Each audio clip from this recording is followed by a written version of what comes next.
Artificial intelligence collides with the 80s. That's where the backdrop is, where acclaimed novelist Ian McEwan is setting his new novel, Machines Like Me. It follows a love triangle of sorts between Charlie, his upstairs neighbor Miranda, and a human-like robot named Adam, causing all kinds of troubles.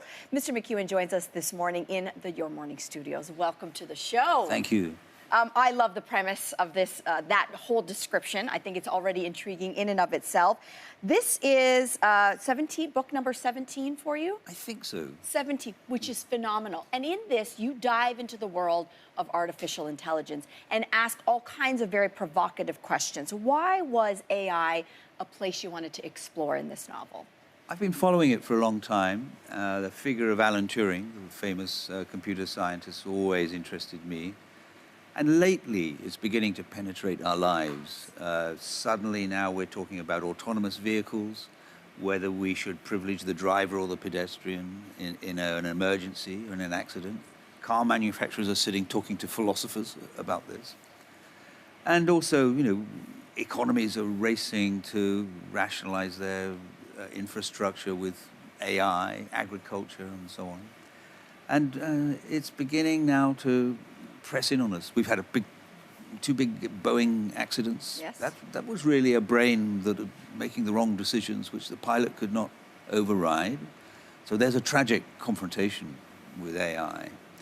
So I think we're now we're on the edge of an ocean. We've just got our toes in that ocean of what it's like to have machines make ethical, moral decisions for us. It's fascinating that you called this novel an anti-Frankenstein novel. What did you mean by that? Well, remember that Dr. Frankenstein's monster becomes a murderer. Yes.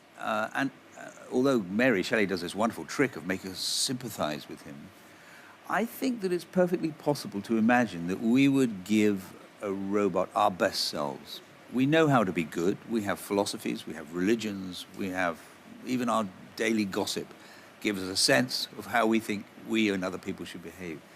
But we're not very good at being good all the time. And I can well imagine we might make people, artificial people, who are morally consistent, exceptionally kind. So we might find ourselves really struck by the fact that we've got kinder, nicer, more thoughtful people among us, new cousins, as it were, than we are ourselves. Fascinating. And so it might throw us back on ourselves as what it means to be human, if we could ever grant consciousness to an artificial entity. I love how morality and technology are doing a dance in this novel throughout. Now, this book is fiction, but there are elements of real life. It is sort of a revisiting to the 1980s, where there is factually familiarities in the backdrop in some of the stories until things kind of come at you in a curveball. And I want you to explain to us the Alan Turing part of this novel. First of all, for those who are not as familiar with him, who he was, and also what he meant to the world of computer science and his role in this novel. Well, he's sort of the grandfather of our digital age. He was at work in the mid-30s as a very young man, talking about the architecture of a digital machine, or even a thinking machine. He was instrumental in the Second World War of breaking very important German codes.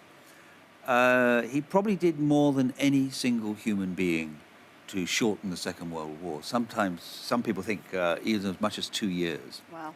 Tragically, because he was gay, because the laws then were very crude and hostile, he was charged by the state with whatever they called it, gross indecency. And he was given a choice, a fatal choice, between serving time in prison or suffering chemical castration. He chose the latter partly out of curiosity. But I think many people think that it led to his death, really, depression. He committed suicide in 1954. He injected an apple with potassium cyanide and ate it. And in a way, he's like a figure from a Greek tragedy. The state he had served so magnificently turned on him as a security risk and also as a gay man.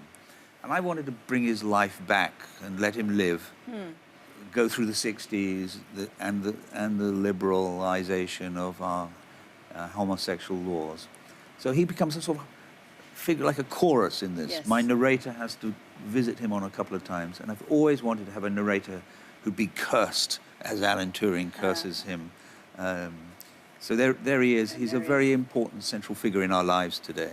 It's a fascinating way that you weave him into the story, and what a fascinating look at humanity and our relationship with technology. And thank you so much for joining us today. Great pleasure. Thank you. Thank you. Again, the novel is entitled Machines Like Me.